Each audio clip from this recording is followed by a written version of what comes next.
Ankleshwar national highway number 8 પર Bakrol bridge નીચેથી શંકાસ્પદ ભંગાર ભરેલો ટેમ્પો ઝડપી પડાયો હતો। એલસીબી પોલીસે ચોક્કસ માહિતીના આધારે શંકાસ્પદ ભંગાર સાથે ઈસમને ઝડપી પાડી 3,35,000 રૂપિયાનો મુદ્દામાલ જપ્ત કર્યો હતો।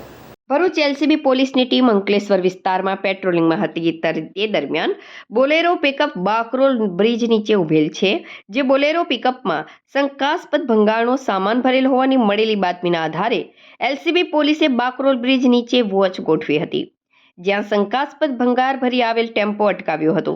પોલીસે બાકરોલ હદમાં આવેલ કામધેનુ એસેટ નારાયણ ગોડાઉનમાં રહેતા ધનેશ વિષ્ણુદેવ યાદવ પાસે ભંગારના જથ્થાના જરૂરી આધાર પુરાવા માંગતા ગલ્લા તલ્લા કરી ઉડાવ અને સંતોષકારક જવાબ ન આપતા પોલીસે તેની અટક કરી હતી। તેમજ ટેમ્પામાં રહેલ 35,400 રૂપિયાનો ભંગારનો જથ્થો તેમજ 3 લાખ રૂપિયાની બોલેરો ગાડી મળી કુલ 3,35,000 ઉપરાંતનો મુદ્દામાલ જપ્ત કર્યો હતો।